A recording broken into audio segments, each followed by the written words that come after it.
मैंने देखा है थोड़ी जो सर आईफोन ले लो। हाँ सर आईफोन सर मैंने पैसा नहीं कमी देखा है जो लैपटॉप सर जो पैसा नहीं कमी तो बैग में पेंसिल स्केल अभी बैग पे चलो कौन नहीं आया वो जयवीन और क्या बोला मीत Dawda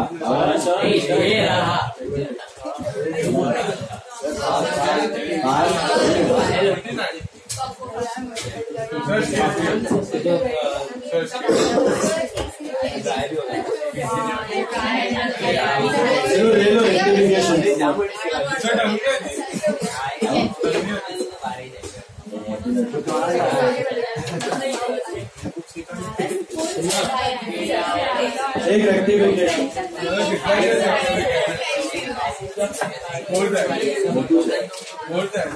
now today we are going to do with narration okay अब तक हम लोग without narration अभी with narration module sum number 21 page 47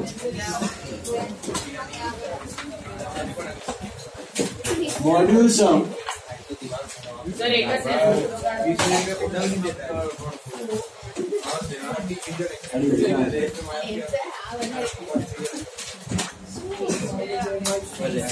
See how to make that with journals wrong reverse correct on left hand side and rectified में you have to make a journal proper on right hand side. This is your actual format.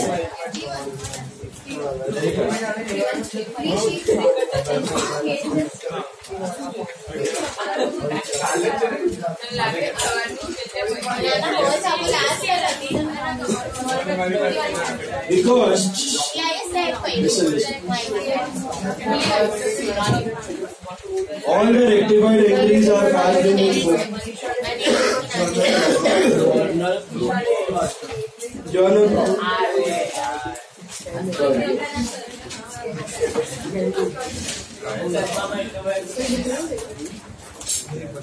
See, all the rectified entries will be passed in.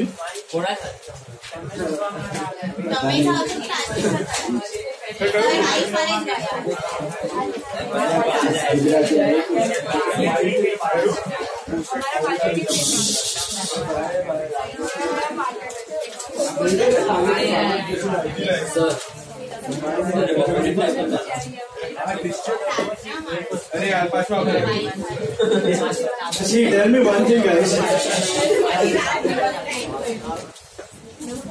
Your rectified entries. Listen.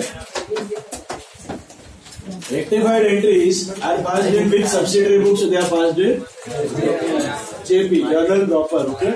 तो अभी आया list. Rectified entries are passed in which subsidiary book? Journal. So क्या करने का? ये थी left hand side पे और ये right hand side. Wrong reverse correct on left hand side and rectified on right hand side. Come on, पढ़ा. ये मैं अभी के टाइम कैलकुलेट करता है कितना पाएगा. ये नीचे से देखा. चलो. Height issues. Come on, please. That is good. With narration. अभी नरेशन बहुत सिंपल है. आप कोई भी एरर रेक्टिफाई कर रहे हो, सुन लो ध्यान से. Whether you are rectifying before trial balance or after trial balance or after final accounts, your narration remains same. खाली क्या लिखने का? Mention the error and now rectify. Principal, omission, commission, compensating. Mention the error and now rectify. खाली जाइए था धीर था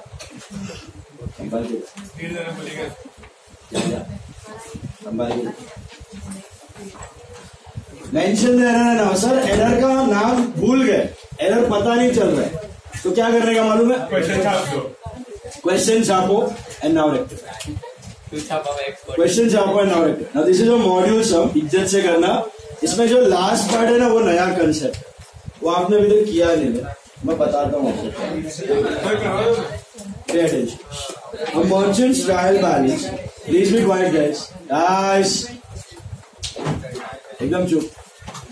A merchant, page 47. A merchant's trial balance as on 30th June 2017 did not agree. The difference was put to a suspense account. During the next trading period, the following errors were located. So it is next trading period, so that means next accounting year after final accounts. Understood? So rectification is not before final accounts, it is after final accounts. The answer is total of purchase book 4539 was carried forward as 4593. So can I say it is overcasted? So what's your rectified entry? Suspense to purchase. उसके जगह हो जाएगा suspense to P&L adjustment. Am I right? How much? 54. Suspense to P&L adjustment 54. B. Narration क्या है? B. Error of casting. Now rectified. या फिर purchase book undercasted. Now rectified. Okay. Got it? Error of casting rectified या purchase book undercasted now rectified. Overcasted now rectified. Own words में error mention करो बिंदास, कोई tension वाली बात नहीं है.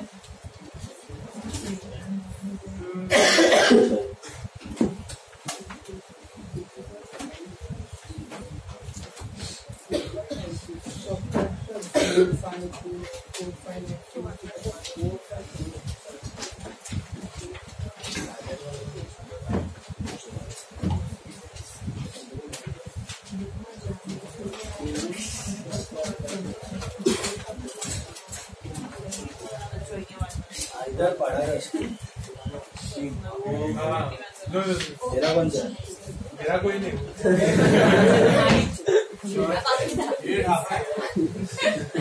Yes. Anyone wants to say?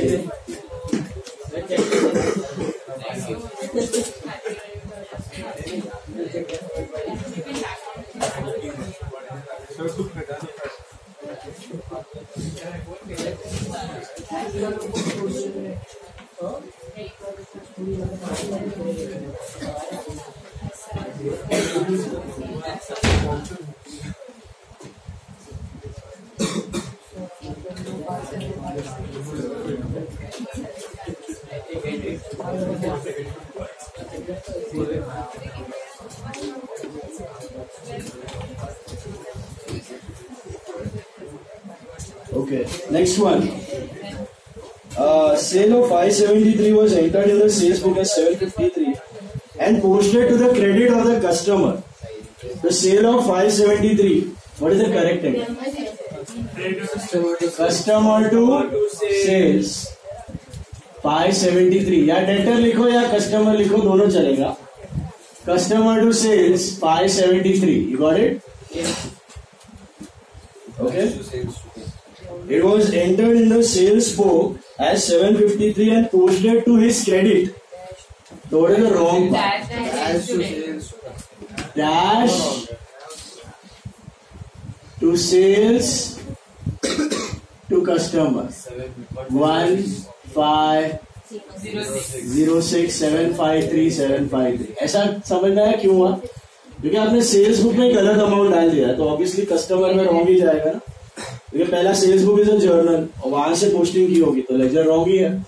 Reverse किया, you get what? Customer sales to dash 753 and 1506 and you cancel out on anything, sales gone.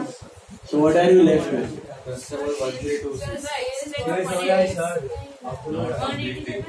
हाँ, पूरा नहीं है इधर, 180 बचेगा. तो कस्टमर सेल्स की जगह P&L adjustment to suspense. Sales customer में कितना आ रहा है टोटल 1326, इधर 180 और इधर 1506. Customer P&L adjustment to suspense being error of commission now rectified. ये now rectified लिखना भूलना मत बस, बाकी तो चिंदी है. अगर एरर याद नहीं आ रही है तो छापो question, copy the question and now rectified. Simple. Okay, as simple as that. Next one.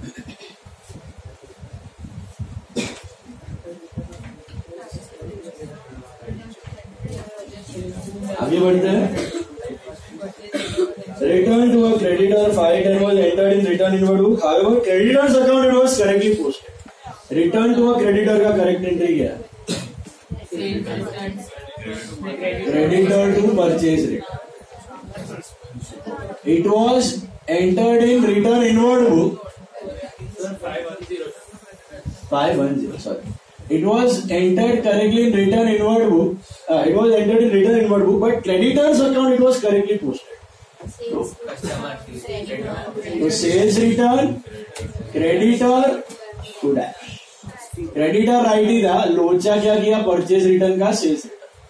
Reverse is dash to sales return to creditor. Can you cancel out anything?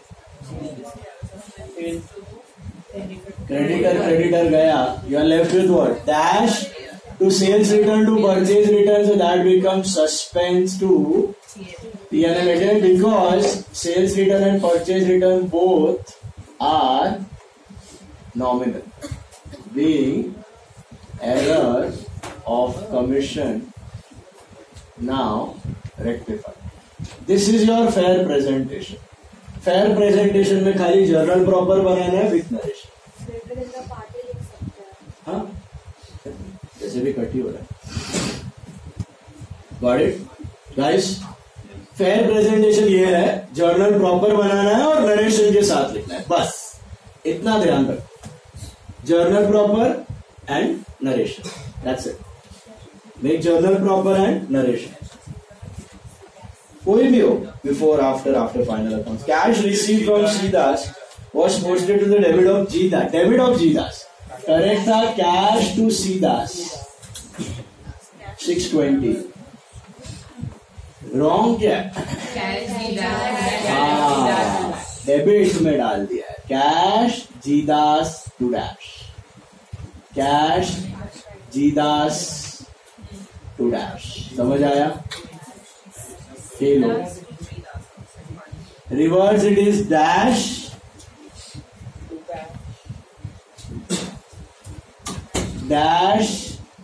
to cash to Jidas. And can you cancel out on anything? Cash gone. Left with what?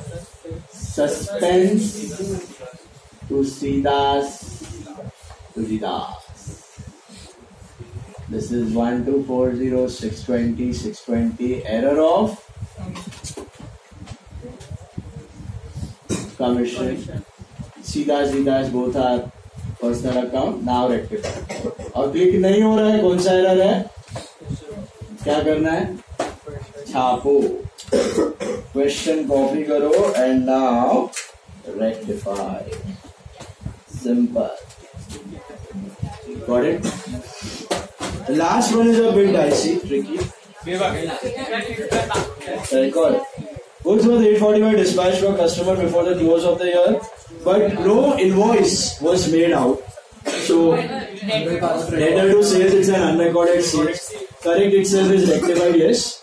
So, debtor to sales का हो जाएगा debtor to P&L adjustment. Debtor to P&L adjustment, and that is 840. Correct itself is rectified, being error of omission now rectified.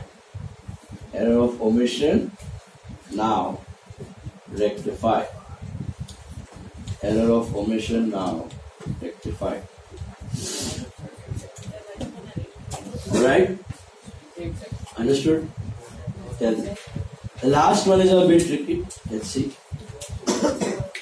देखते हैं कैसे करना है उसको.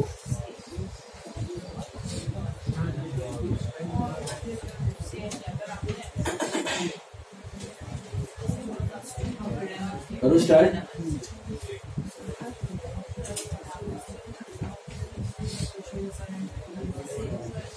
Shelar return basis से entry seven. Sorry, Shelar return basis से एंट्री सेवन.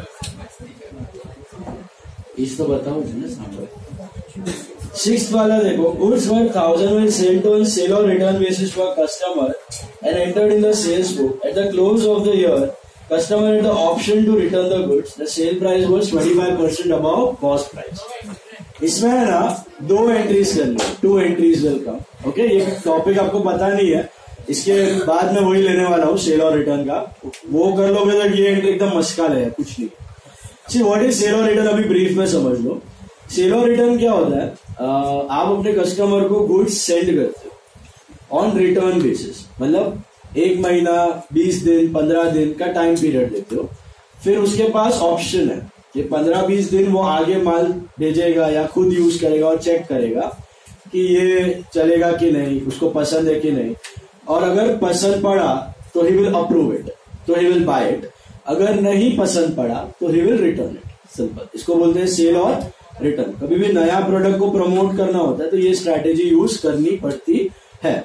आप अपना माल भेजो, कुछ माल भेजो कस्टमर के पास, डेटर के पास. जैसे कि इलेक्ट्रॉनिक्स हो गया, आपने भी देखा होगा मोबाइल फोन्स आते हैं नए बहुत, तो ट्रायल फेज में ऐसे काम किए जाते हैं. या फिर कोई नया परफ्यूम हो गया, या फिर नया कोई ये भी हो सकता है अपना, इसमें भी होता है, कपड़ों में भी होता है फैशन का देखने के लिए ट्रेंड. तो आप अपना प्रोडक्ट आगे देते हो कस्टमर को, उसको टाइम पीरियड देते हो 15 डे 1 मंथ का. एंड उस टाइम पीरियड में he has got an option whether he wants to keep the goods or whether he wants to return the goods. If the customer decides that he wants to keep, he will accept the goods. If not, he will return. Okay? अभी इसमें होता क्या है, book में entry क्या करते हैं? इसमें ना 2 तरीके होते हैं. एक होता है कैजुअल, एक होता है फ्रीक्वेंट. कैजुअल मतलब बहुत कम बार आप सेल और रिटर्न पे माल भेज रहे हो, तो in the absence of any information casually assume करने का. फ्रीक्वेंट वाला मैं बाद में समझाऊंगा आपको चैप्टर के साथ. तो कैजुअल में क्या होता है, बहुत कम बारी, महीने में 2-4 बार आप सेल और रिटर्न में माल भेज रहे हो. तो आप क्या करते हो इन सच ए सिचुएशन, जब भी आप माल भेज रहे हो आप सेल की एंट्री कर देते हो. जब भी आप माल भेज रहे हो तब आप सेल की एंट्री मार देते हो. तो कस्टमर को जब भी माल भेजा था तभी आपने सेल्स की एंट्री मार दी, कस्टमर टू सेल्स. अब अगर उसने एक्सेप्ट किया ना गुड्स तो कोई एंट्री नहीं आएगा, क्योंकि सेल का एंट्री तो हो चुका है.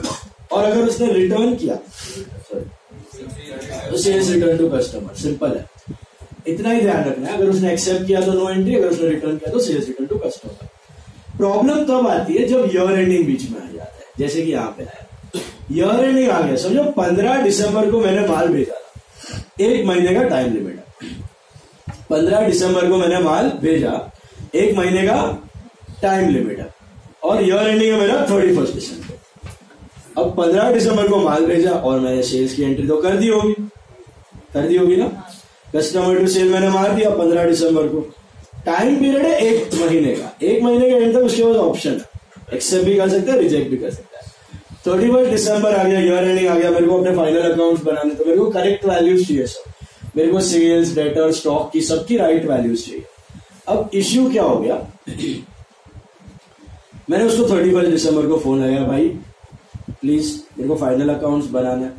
बोल एक्सेप्ट कर रहा है, रिटर्न कर रहा है, तो उसके हिसाब से मैं एंट्री फाइनल करूं. अगर वो बोलता है चलो मैं एक्सेप्ट करता हूं तो नो एंट्री. अगर वो बोलता है कि नहीं रिटर्न कर रहा हूं तो मैं रिटर्न की एंट्री मार दूंगा, माल आ जाएगा, सब सेट है. लेकिन कुछ बोला ही नहीं, फोन रख दिया. मैं तो अलीबाग में हूं, मैं तो हॉलीडे पे हूं, 10 दिन बाद बता.